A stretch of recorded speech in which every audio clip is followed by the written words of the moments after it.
আসসালামু আলাইকুম, কি খবর সবার? সবাইকে এইচএসসি ইংলিশ সেকেন্ড পেপার কোর্সে স্বাগত জানাচ্ছি। আজকের ক্লাসে আমরা প্রিপোজিশন নিয়ে আলোচনা করব। তো আমরা গ্রামাটিক্যাল টপিকগুলোতে মূলত যে কাজটা করি সেটা হচ্ছে আমরা প্রিপোজিশনের রুলসগুলো একটানা মুখস্থ করতে যাই। তো রুলসগুলো মুখস্থ করতে যেয়ে আমাদের যে জায়গাটা সবথেকে বেশি প্রবলেম হয় সেটা হচ্ছে অ্যাপ্রোপ্রিয়েট প্রিপোজিশনে কোনোটার পরে টু বসে, কোনোটার পরে অফ বসে। তো সবগুলো আমাদের কাইন্ড অফ সিমিলার মনে হয়। তো সিমিলার মনে হওয়ার কারণে আমরা কিন্তু কনফিউশনে পড়ে যাই যে এটার পরে অফ হবে নাকি টু হবে। দুইটাই খুব সুন্দর শোনাচ্ছে, দুইটা খুব ভালো শোনাচ্ছে। তো এই কনফিউশনের জায়গাটায় যেন তোমরা না পারো, প্লাস প্রিপোজিশন যেন তোমরা জেনারেল রুলস অ্যাপ্লাই করে প্রিপোজিশন চিনতে পারো এবং প্রিপোজিশন ইউজ করতে পারো, সেই টেকনিকগুলো আজকের ক্লাসে আমি একদম ফুল A to Z শিখাই দিব। তাই আজকের ক্লাসটা একদম ধৈর্য সহকারে সবাই আগে খাতা নিয়ে বসবে, যে খাতায় যে পার্টটুকু নোট করতে বলবো ওই পার্টটুকু নোট করবে এবং আমরা অ্যাপ্লাই করতে করতে শিখবো। আমরা কখনো রুলস মুখস্থ করব না, আমরা যেন এক্সারসাইজ দেখে অর্থাৎ কোয়েশ্চেন দেখেই আমরা অ্যান্সারটা প্রসেস করতে পারি মাথায়, সেই টেকনিকটা আজকে আমরা শিখবো। তো চলো দেরি না করে শুরু করি। আজকের ক্লাসে আমরা প্রিপোজিশনের A to Z নিয়ে আলোচনা করব। প্রিপোজিশন তুমি কিভাবে আয়ত্ত করবে এবং প্রিপোজিশন থেকে মূলত কিভাবে কোশ্চেন আসে। তো প্রিপোজিশনের কিছু জেনারেল রুলস আছে, হ্যাঁ জেনারেল রুলস আছে।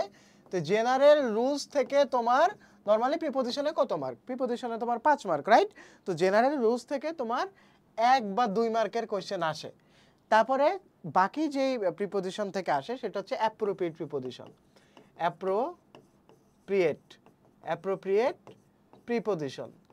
প্রিপোজিশন যেটা শুধুমাত্র তোমার এইচএসসিতেই না বরং তোমার অ্যাডমিশনের ক্ষেত্রেও কাজে লাগে।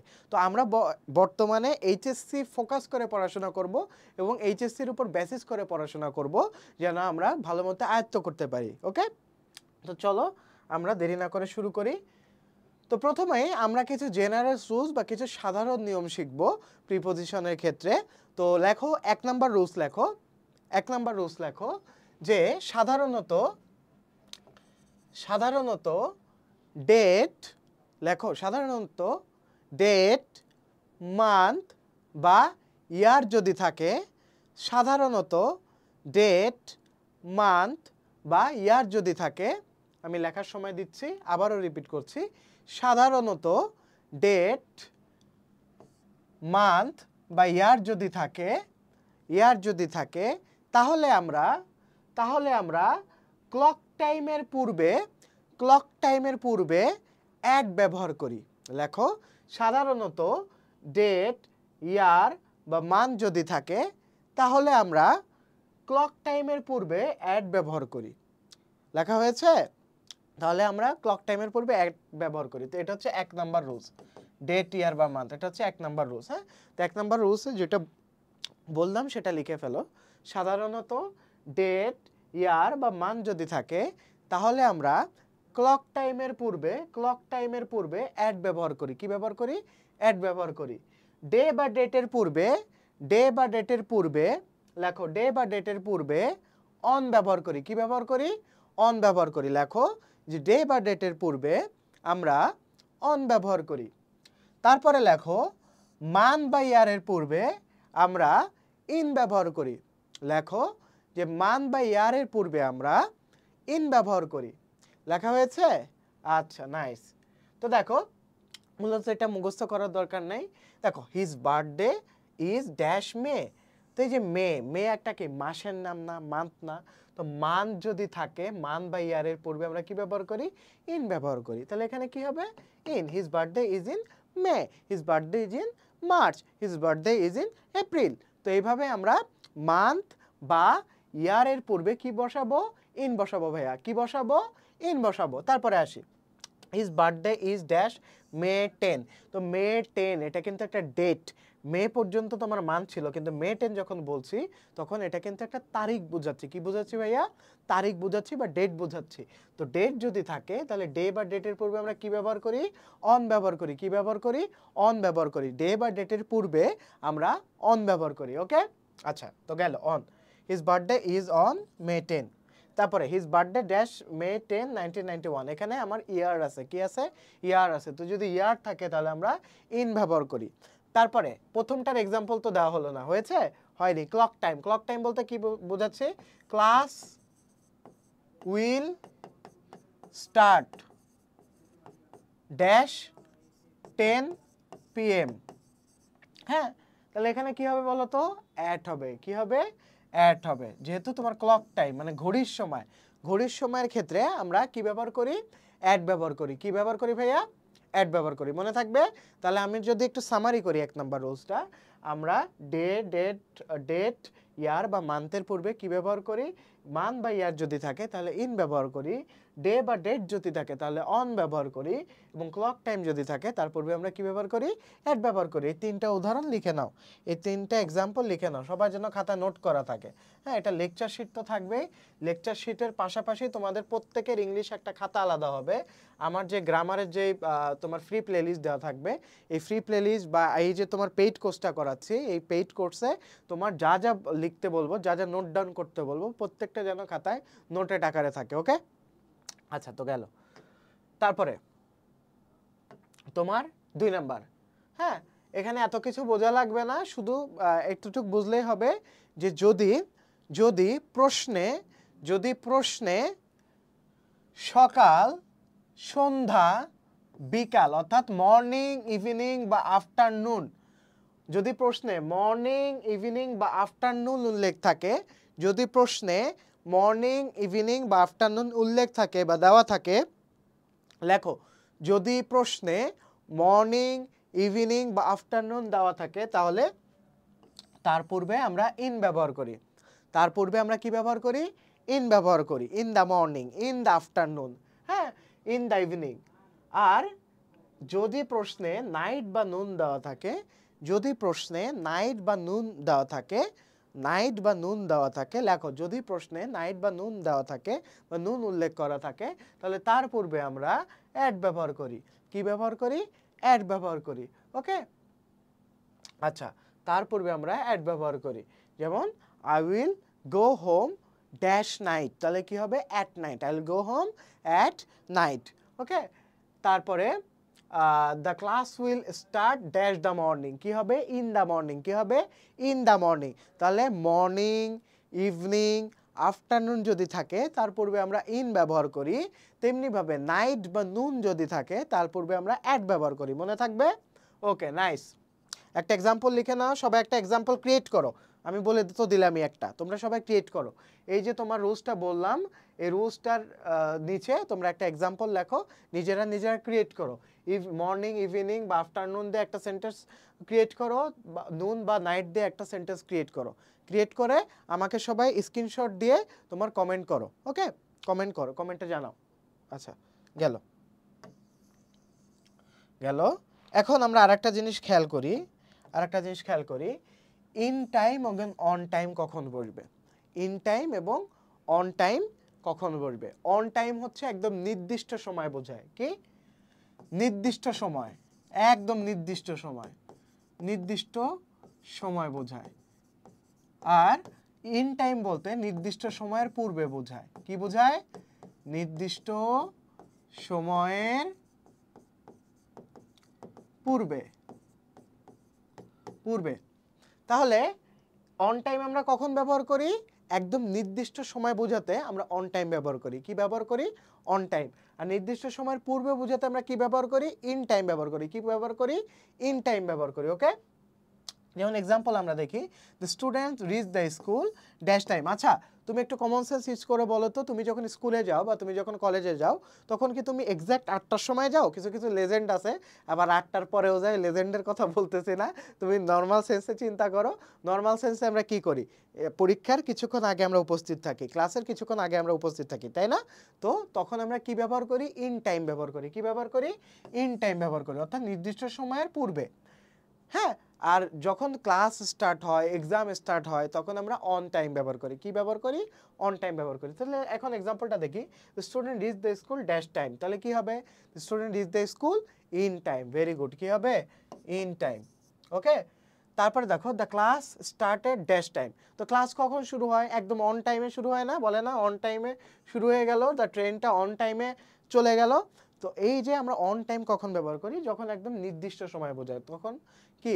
যখন আমার সময়টা নির্দিষ্ট, অর্থাৎ একটু আগেও না একটু পরেও না, একদম ওই নির্দিষ্ট সময়ে ক্লাসটা কি শুরু হবে।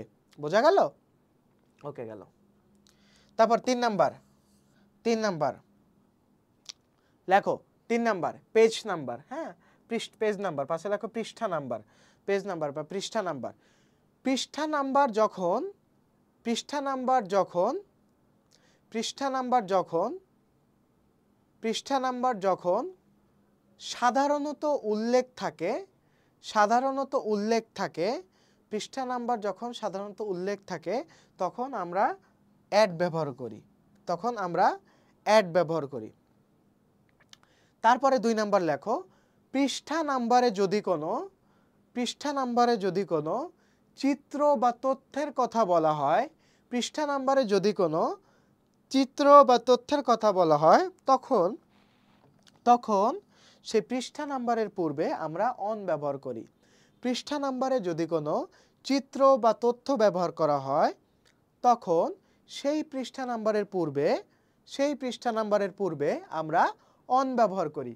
তাহলে দেখো এখানে एग्जांपल দেখো সি ড্যাশ পেজ 10, তার মানে শুধু নম্বর পৃষ্ঠা নাম্বার উল্লেখ করা আছে, তার মানে এখানে হবে সি এট পেজ 10।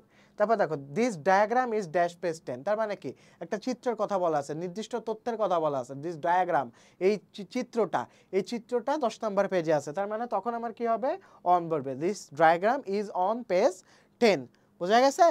তো যদি কোনো পজিশন বোঝায় তখন আমরা অন ব্যবহার করি, আর নরমালি পৃষ্ঠা নাম্বার বোঝালে আমরা অ্যাট ব্যবহার করি। কি করি? অ্যাট ব্যবহার করি। বোঝা গেল? আচ্ছা, তো নেক্সট স্লাইডে যাই আমরা।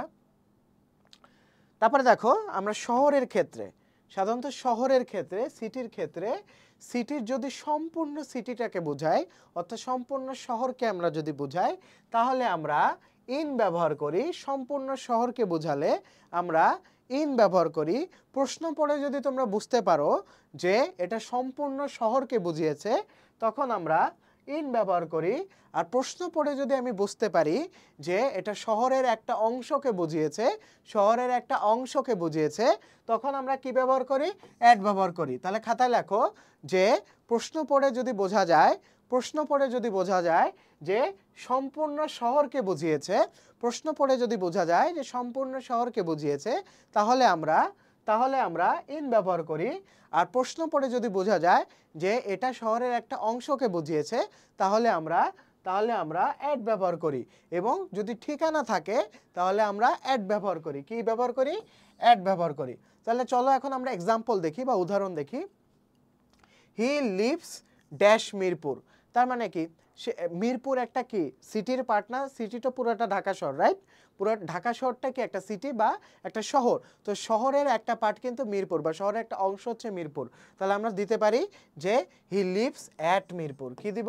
He lives at Mirpur. যেহেতু সিটির একটা পার্ট থাকলে আমরা অ্যাট ব্যবহার করি। ওকে, তারপরে he lives dash Dhaka, Dhaka কি পুরো শহরটাকে বুঝিয়েছে না? তো পুরো শহরটাকে বোঝালে আমরা কি ব্যবহার করব?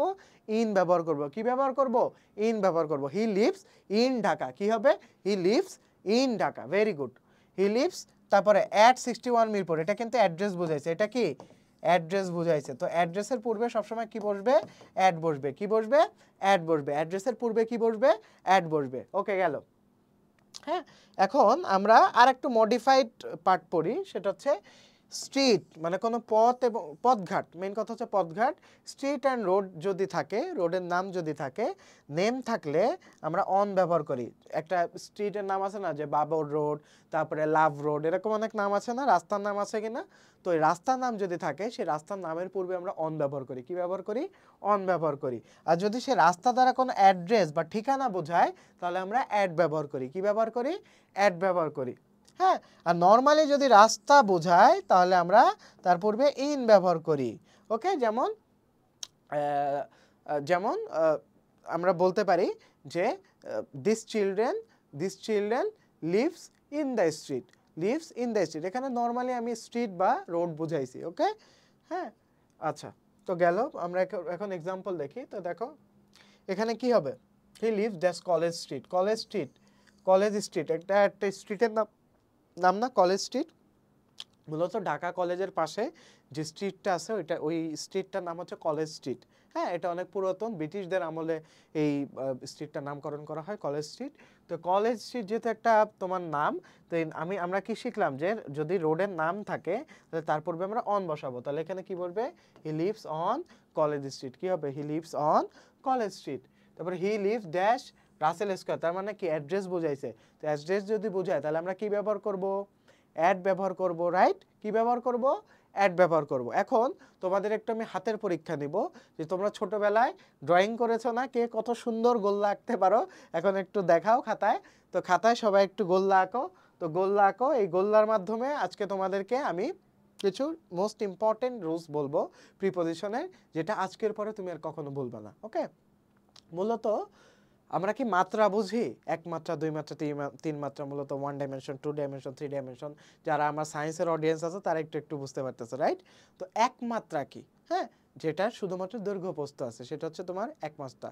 হ্যাঁ, অর্থাৎ শুধু দৈর্ঘ্য আছে, সরি প্রস্থ না, শুধু দৈর্ঘ্য আছে, দৈর্ঘ্য আছে, সেটা হচ্ছে তোমার এক মাত্রা।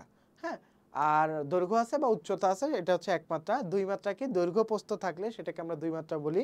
তিন মাত্রা কি, দৈর্ঘ্য প্রস্থ উচ্চতা তিনটাই যদি থাকে তাহলে মূলত সেটাকে আমরা 3 ডাইমেনশন বলি বা তিন মাত্রা বলি, ত্রিমাত্রিক বলি।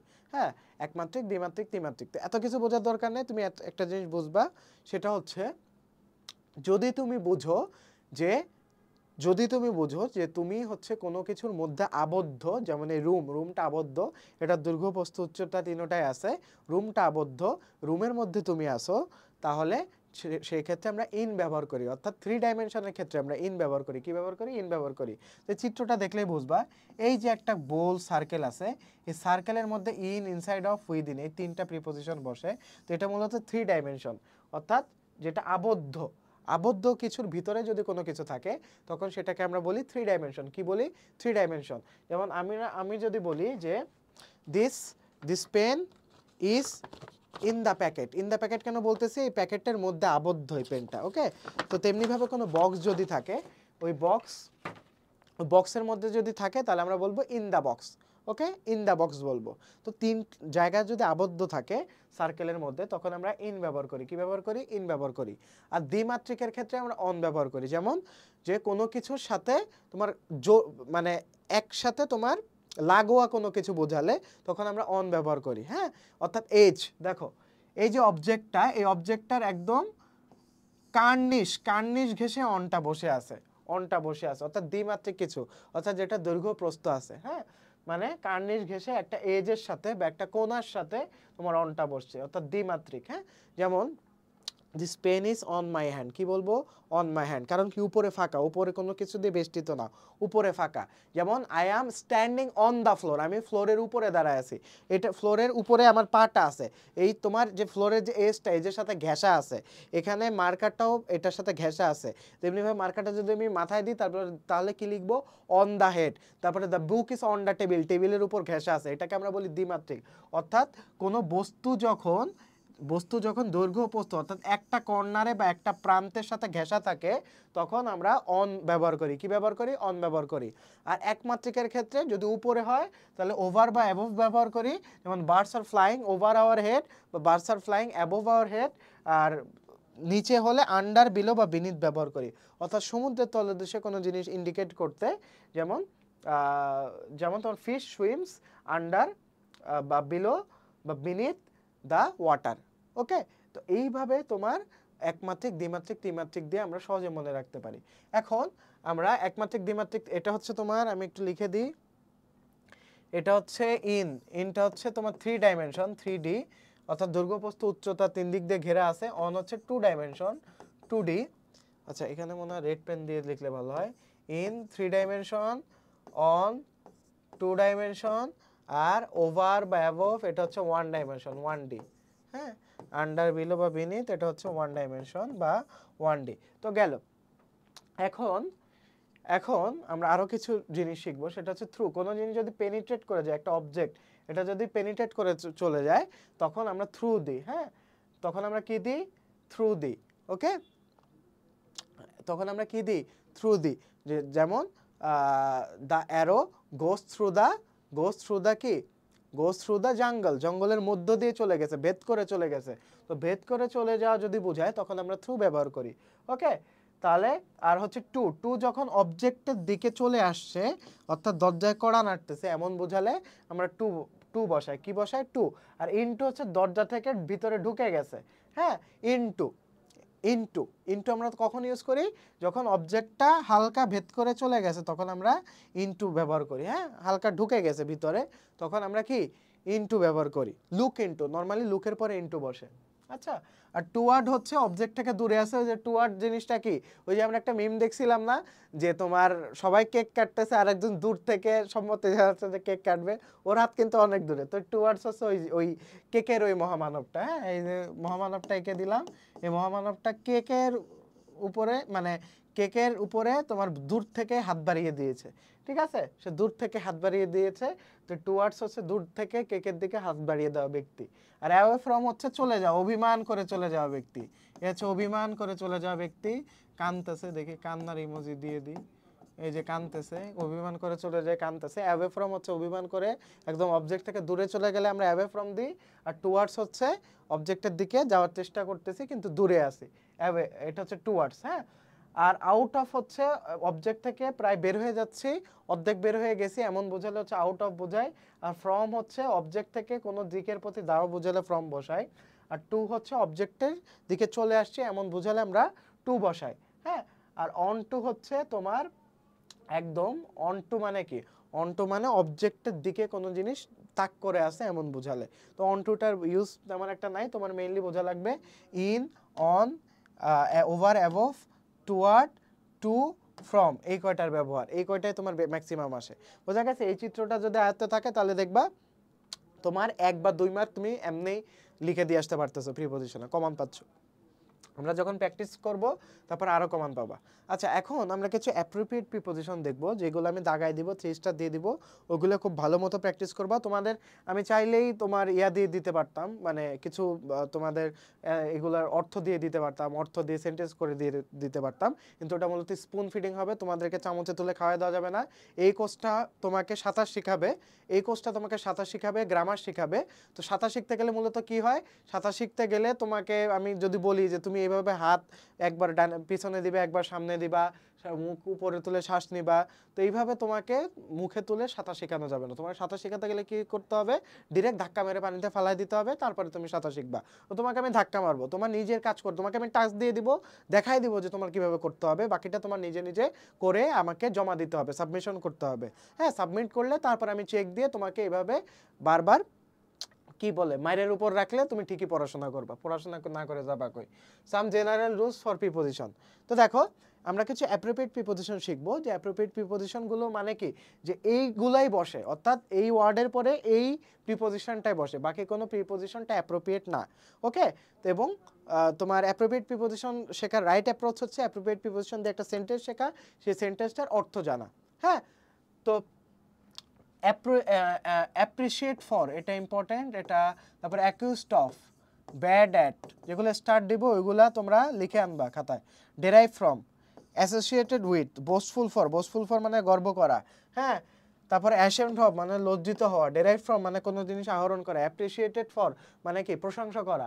হ্যাঁ, ব্যাড অ্যাট মানে খারাপ কোনো কিছুতে। অ্যাকিউজড অফ মানে কি দোষী সাব্যস্ত করা। হ্যাঁ, তো এগুলো তোমার মনে রাখতে হবে। অ্যাটাচ টু, তারপরে কেপেবল অফ, বেনিফিশিয়াল টু, এগুলো ইম্পর্টেন্ট তোমার অ্যাপ্রোপ্রিয়েট প্রিপোজিশন। তারপরে হচ্ছে সিক অফ, এনভায়াস অফ। হ্যাঁ, এনভায়াস অফ মানে তোমার হিংসুটে এরকম বোঝায়, এনভায়াস অফ। গিলটি অফ, তারপরে অ্যাস্টনিশড অ্যাট মানে তাজ্জব হয়ে তাকিয়ে থাকা। তারপরে সাসপিশিয়াস অফ, এটা গেল। তারপরে অ্যাওয়ার অফ, এটা। অবসেসড উইথ, এটা। তারপরে succeed in, short of, prone two, stem from, vote for. এইগুলো অ্যাপ্রোপ্রিয়েট প্রিপোজিশনগুলো, যেগুলো স্টার্ট দিয়ে দেখলাম, এগুলো তুমি আগে বাংলা অর্থ শিখবা। আজকাল তোমার ফোনে ক্লাস যেহেতু দেখতেছো, তার মানে গুগল আছে, গুগলে সার্চ দিবা এটার অর্থ কি, অর্থ পড়ে তারপর নিজে নিজে একটা সেন্টেন্স বানায় লিখবা। এইভাবে তোমার অ্যাপ্রোপ্রিয়েট প্রিপোজিশনের যে স্কিলটা সেটা আস্তে আস্তে বাড়বে। তো অ্যাপ্রোপ্রিয়েট প্রিপোজিশন তোমার কোনো লিস্ট ধরে মুখস্থ করার দরকার নেই, তুমি জাস্ট বোর্ড সলভ করবা এবং জাস্ট তোমার কলেজের কোশ্চেনগুলো সলভ করবা, তাহলে এনাফ। অ্যাপ্রোপ্রিয়েট প্রিপোজিশন কি বসবে এটা অটোমেটিকলি তোমার ডিরাইভ করা হয়ে যাবে। তো আমি নর্মালি যে কাজটা করতাম, অ্যাপ্রোপ্রিয়েট প্রিপোজিশন অর্থাৎ জেনারেল রুলসের বাইরে যেগুলো অ্যাপ্রোপ্রিয়েট প্রিপোজিশন বসতো ওইটা আমি আলাদা খাতায় নোট ডাউন করতাম, অর্থাৎ যখন আমি এক্সারসাইজ প্র্যাকটিস করতাম বোর্ডেরগুলো সলভ করতাম, আলাদা আমার প্রিপোজিশনের খাতা থাকতো, ওগুলো আমি লিখে রাখতাম যে বোর্ডে কোনগুলো বারবার আসছে। তো ওইটা পরবর্তীতে আমি রিভাইজ দিয়ে যেতাম, দেখা যেত যে ওইগুলোই ঘুরে ফিরে আসছে। ওকে, তো নিচে অ্যান্সার দেওয়া আছে, অ্যান্সার দেখবা না, রোজার মাস অনেস্ট থাকবা। হ্যাঁ, তো preposition connects all types dash words, all types of word, টাইপের পরে সবসময় কি বসে, অফ বসে। হ্যাঁ, preposition connects all types of word মানে যত ধরনের শব্দ আছে সকল ধরনের শব্দকে কি করে, কানেক্ট করে, মানে একসাথে জুড়ে দেয়, together, and supports them make better sense dash the reader, এবং তাদেরকে সহায়তা করে ভালোভাবে বুঝতে, মেক বেটার সেন্স মানে কি, ভালোভাবে বুঝতে, ড্যাশ দ্য রিডার্স, কাদের জন্য, কাদের প্রতি, টু দ্য রিডার্স মানে রিডারদের প্রতি। হ্যাঁ, টু দ্য রিডার বা ফর দ্য রিডার, এখানে ফর টু দুইটাই কিন্তু হয়, ফর টু দুইটা কিন্তু অ্যাপ্রোপ্রিয়েট, ফর দ্য রিডার জন্য। আরেকটা জিনিস প্রিপোজিশন আরেকটা জিনিস করে বুঝতে পারো, সেটা হচ্ছে বাংলা অর্থ করে করে। হ্যাঁ, বাংলা অর্থ করে করে, যেমন অটোমেটিক্যালি আমি যখন পড়তেছিলাম তখন কিন্তু আমি বলতেছিলাম যে মেক বেটার সেন্স মানে কি, ভালো করে বোঝার ব্যবস্থা করে দেয়, কাদের জন্য, কাদের জন্য যে কোশ্চেন, রিডারদের জন্য, তার মানে কি হবে, ফর হবে, কি হবে, ফর হবে, বা কাদের প্রতি, রিডারদের প্রতি। হ্যাঁ, তো এইভাবে টু হবে। দে হেল্প আস, তারা আমাদেরকে সাহায্য করে, টু আন্ডারস্ট্যান্ড মানে কি, বুঝতে, দ্য রিলেশনশিপ মানে কি, সম্পর্ক বুঝতে সাহায্য করে, ড্যাশ অবজেক্ট মানে কি, অবজেক্টের মধ্যকার যে সম্পর্ক আছে সেটা বুঝতে আমাদেরকে সাহায্য করে। তো মধ্যকার, এটার প্রিপোজিশন কি হবে, অ্যামং বা উইথ, কি হবে, অ্যামং বা উইথ, মধ্যকার মানে কি, অ্যামং বা with, dash example, for example, উদাহরণস্বরূপ, এগুলো অ্যাপ্রোপ্রিয়েট প্রিপোজিশন। এক্সাম্পলের আগে কি বসে, ফর বসে, উদাহরণস্বরূপ, for example the book and the table dash dash the kitchen, dash the kitchen, তার মানে কি, দেখো, ফর এক্সাম্পল উদাহরণস্বরূপ the book and the table dash the kitchen, তাহলে কি হবে, the book and the table মানে বই এবং কি টেবিলটা কি কিচেনের মধ্যে আছে। তো কিচেনের মধ্যে আমি বলছিলাম কিচেন কি চারদিক দিয়ে ঘেরা না, আবদ্ধ না, তার মানে কি 3 ডাইমেনশন, এটা আমার জেনারেল ইউজের মধ্যে পড়তেছে, তার মানে কি হবে, ইন দ্য কিচেন হবে, কি হবে, ইন দ্য কিচেন হবে, বা ইনসাইড দ্য কিচেন হবে। ওকে, তো গেল। This ensures you a basic understanding মানে এটা তোমাদেরকে নিশ্চিত করবে ভালোভাবে বুঝতে। ইফ উই অ্যাড, আমরা যদি যোগ করি, অ্যানাদার প্রিপোজিশন, আর একটা প্রিপোজিশন যদি যোগ করি, তাহলে ইট মেক্স ইট ইভেন ক্লিয়ারার, এটা আরও আমাদেরকে পরিষ্কারভাবে বুঝতে সহায়তা করবে। This book is dash of the table, এই যে বলছিলাম this book is dash of the table, table কি তোমার 2 ডাইমেনশন না, টেবিল কি 2 ডাইমেনশন না, বইটা টেবিলের এজের সাথে ঘষা লেগে আছে না, ঘষা লেগে আছে কিনা, তার মানে কি এখানে অন দ্য টেবিল হবে, কি হবে, অন দ্য টেবিল, অর্থাৎ 2 ডাইমেনশন। দেখো 1 ডাইমেনশন, 2 ডাইমেনশন, 3 ডাইমেনশন থেকে অলরেডি তোমাকে 1 মার্ক কমান দিয়ে দিছি। এটা কিন্তু বোর্ড কোয়েশ্চেন, আমার বানানো কোনো কোয়েশ্চেন না, কুমিল্লা বোর্ড 2019 সালের কোয়েশ্চেন, বোঝা গেছে। আচ্ছা, তারপর দেখো of the table dash the kitchen, dash আবার ইন দ্য কিচেন, আবার কি ইন দ্য কিচেন, আবার 2 মার্ক কমান, বলছিলাম না 2 মার্ক কমান আসবে, এই দেখো জেনারেল রুলস থেকে 2 মার্ক কমান এসে গেছে, শুধু ডাইমেনশন থেকে 2 মার্ক কমান এসে গেছে। ঠিক আছে, অ্যাড্রেস তো বাদ দিয়ে দিলাম। We have a clear picture dash our mind, তার মানে কি, মাইন্ড মানে কি, মগজের আমাদের মগজটা কোথায় থাকে, মগজটা থাকে তোমার মাথার ভিতরে, তার মানে কি এটা আবদ্ধ না, 3 দিক দিয়ে আবদ্ধ না, 4 দিক দিয়ে আবদ্ধ না, তো এই যেহেতু আবদ্ধ আছে তার মানে কি 3 ডাইমেনশন, তো 3 ডাইমেনশন হলে কি হবে, ইন বসবে, ইন আওয়ার মাইন্ড, এই নাম্বার দেখো এই যে ইন আওয়ার মাইন্ডের মধ্যে, dash the relation of those 2 objects, তার মানে কি এই দুইটা বস্তু সম্পর্কে ধারণা, তাহলে কি ধারণার ইংলিশ কি, অ্যাবাউট, অ্যাবাউট দ্য রিলেশন মানে রিলেশনশিপ সম্পর্কে, মানে সম্পর্কে। হ্যাঁ, আচ্ছা, 2 objects and the relationship dash each other মানে কি একে অপরের সাথে সম্পর্ক, এই যে একে অপরের সাথে মানে কি তোমার উইথ, এই যে উইথ বা বিটুইন দুটো হবে, উইথ ইচ আদার মানে একে অপরের সম্পর্কে। তো প্রিপোজিশন খুবই ইজি, জেনারেল রুলস থেকে থাকবে, অ্যাপ্রোপ্রিয়েট প্রিপোজিশন থেকে থাকবে, আর তাও না পারলে বাংলা অর্থ করলেই বুঝবা কি হবে, হয় জন্য হবে, না হয় সাথে হবে, না হয় প্রতি হবে, তাই না, তুমি একটু বাংলা অর্থ করলেই টের পাবা যে মূলত তোমার কি হবে বা কি হবে না, বোঝা গেল। আচ্ছা, তোমরা পরের সলভে চলে যাই। আচ্ছা, তো এখন আসো, লুনার বিড়াল, হ্যাঁ, লুনাস ক্যাট ওয়াজ মিসিং মানে কি লুনার বিড়াল হারিয়ে গিয়েছিল, তাদেরকে মানে তাকে পাওয়া যাচ্ছিল না, লুনার বিলারকে কি করা যাচ্ছিল না, খুঁজে পাওয়া যাচ্ছিল না, সে মিসিং ছিল। So she started looking around, তাই সে চারপাশে খুঁজতে আরম্ভ করলো ড্যাশ ইট, কি এটার জন্য, কার জন্য, বিড়ালের জন্য, ফর ইট মানে বিড়ালের জন্য, for it. She opened her closet মানে সে তার দরজা খুললো, and looked dash the and look dash মানে সে তার দরজা খুললো এবং দরজা খুলে, দরজা একটা অবজেক্ট, তুমি চিন্তা করো, তোমাকে বলছিলাম এই যে অবজেক্ট পেনিট্রেট করে একটু ঢুকে গেছে, তার মানে কি, ধরো এটা দরজা, এই দরজা ধরো, আমি তোমাদেরকে এভাবে বুঝাই, ধরো এটা দরজা, তো দরজা আমি খুলে দরজা থেকে বের হলাম, তার মানে কি অবজেক্ট থেকে আমি একটু বের হচ্ছি, একটু আমার পিছনে আছে, ঠিক আছে, তার মানে কি এটা ইনটু হবে, এখানে কি হবে বলছিলাম, ইনটু হবে।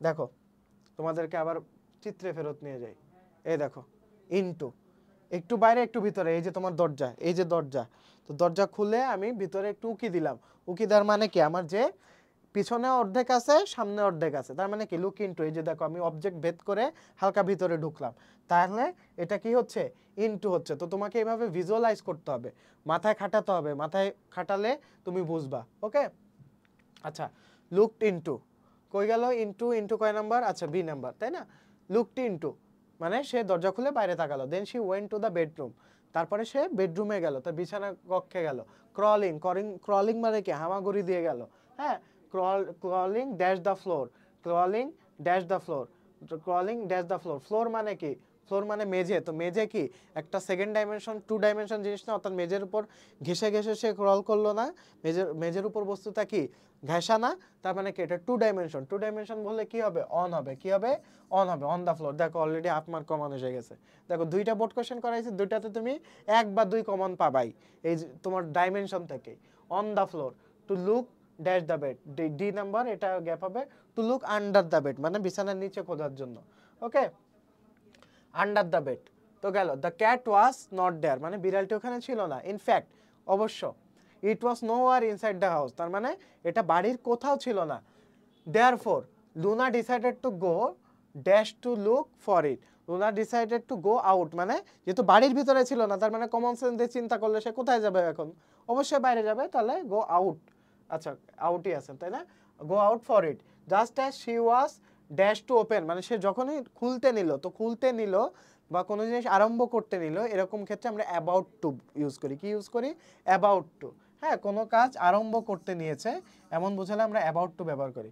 Just she was about to open the door, যখন সে দরজাটা খুলতে নিল, দ্য ডোর বেল র্যাং মানে তার কলিং বেল বেজে উঠলো, ইট ওয়াজ হার নেইবার এটা ছিল তার প্রতিবেশী, মিসেস হক নামে, লুক লুনা দেখো Luna, your cat is dash the sunshade, your cat is dash the sunshade, sunshade মানে কি, সানশেড মানে চালা, মানে মেইনলি তোমার সানশেড মানে বুঝো তো যে, তো আমাদের যে জানলা থাকে না ঢাকা শহরে, যে জানালার উপরে একটা শেড থাকে, তো এই শেডটাই হচ্ছে মূলত কি তোমার সানশেড, তো সানশেডের উপরে আছে বা নিচে আছে দুইটা হতে পারে, তো উপরে যদি ঘেঁষে থাকে তাহলে অন দ্য সানশেড, কি হবে, অন দ্য সানশেড। দেখো তোমার 1.5 মার্ক কমন অলরেডি ডাইমেনশন থেকে, দেখো কি আছে দেখি, এই যে অন বা আন্ডার, হয় উপরে থাকবে সানশেডের, না হয় কি নিচে থাকবে, মূলত বিড়ালরা দেখবে বিভিন্ন মানে চালের উপরেই থাকে, সানশেডের উপরেই থাকে, অন দ্য সানশেড, সানশেডের উপরে সে চুপটি করে বসে আছে, সেট মিসেস হক পয়েন্টিং মানে কোনো জিনিস নির্দেশ করা বোঝালে পয়েন্টিং অ্যাট বোঝায়, কি বোঝায়, পয়েন্ট অ্যাট মাথায় রাখবে, এটা appropriate preposition, pointing at a tall building, হ্যাঁ, একটা বড় লম্বা বিল্ডিং এর দিকে আমি নির্দেশ করে, কি বলতেছে মিসেস হক, বলতেছে যে দেখো লুনা তোমার বিড়াল হচ্ছে ওই সানশেডে, opposite dash our house, opposite to হবে, হ্যাঁ, অপোজিট টু মানে বিপরীত, অপোজিট টু মানে কি বিপরীতে, তার বাড়ির বিপরীতে, অপোজিট টু ইউজ করি আমরা, হ্যাঁ। Luna smiled and thanked her friendly neighbour saying that dash আর হেল্প মানে তার সাহায্য ছাড়া, তার মানে কি সাহায্য ছাড়া, ছাড়া ইংলিশ খুঁজে বের করতে হবে, তার মানে কি ছাড়ার ইংলিশ কি তোমার উইদাউট, ছাড়া ইংলিশ কি উইদাউট, তো উইদাউট একটা প্রিপোজিশন, এই প্রিপোজিশনটা এখানে অ্যাপ্রোপ্রিয়েট হিসেবে ব্যবহার করা হবে। তো আমরা দুইটা জিনিস বুঝতে পারতেছি, একটা হচ্ছে জেনারেল রুলস অ্যাপ্লাই হবে, একটা হচ্ছে অ্যাপ্রোপ্রিয়েট প্রিপোজিশন অ্যাপ্লাই হবে, আর একটা হচ্ছে কি তোমার বাংলা অর্থ করে করে বুঝে নিতে হবে, ওই তিনটার কম্বিনেশনে তুমি প্রিপোজিশনে 5 আউট অফ 4 আউট অফ 5 তুমি পেতে পারো। তো তোমাদেরকে আমি কিছু বাড়ির কাজ দিয়ে দিব, এইচডব্লিউ দিয়ে দিব, তোমরা হচ্ছে Dhaka board, Comilla board, Rajshahi board, এই তিনটা বোর্ডের প্রিপোজিশন করে নিয়ে আসবা লেটেস্ট সালের প্রিপোজিশন এইচডব্লিউ করবা, এইচডব্লিউ করে আমাকে জমা দিবা। এই কোর্সের তোমার মূলত একটা প্রাইভেট গ্রুপ থাকবে, ওই প্রাইভেট গ্রুপে তুমি তোমাকে লিঙ্ক দিয়ে দেওয়া হবে, ওই লিঙ্ক থেকে তোমরা জয়েন করে তোমাদের সমস্ত এইচডব্লিউ বা সমস্ত হোমওয়ার্ক এখানে সাবমিট করবা। ও ঢাকা বোর্ড, কুমিল্লা বোর্ড আর রাজশাহী বোর্ড, তোমরা লেটেস্ট সালের যে বোর্ডটা অর্থাৎ 24 সালের যে কোয়েশ্চেনটা আছে ওইটা লিখে বা এইচডব্লিউ করে নিচে জমা দিবা। এবং তুমি আমাকে বলবা যে কয়টা এরকম কমন পাইছো, আমার যে রুলসগুলো আমি শিখাই দিছি ওইটা থেকে কতটুকু তোমার কমন আসছে এবং কতটুকু তোমার কমন আসেনি, বা কোনটা তুমি বুঝতে পারোনি, কোনটা কেন হলো। সকল ধরনের কোয়েশ্চেন তুমি ছবি তুলে নিচে কমেন্ট বক্সে উল্লেখ করে দিবা। তো আজকের প্রিপোজিশন ক্লাস এই পর্যন্ত। আশা করি আজকের প্রিপোজিশন ক্লাসের পরে তোমার প্রিপোজিশন নিয়ে আর কখনো কোনো সময় ঝামেলা হবে না। তো তোমাদের সাথে দেখা হচ্ছে নেক্সট গ্রামার ক্লাসে। ততক্ষণ পর্যন্ত সবাই ভালো থাকো। আল্লাহ হাফেজ। আসসালামু আলাইকুম।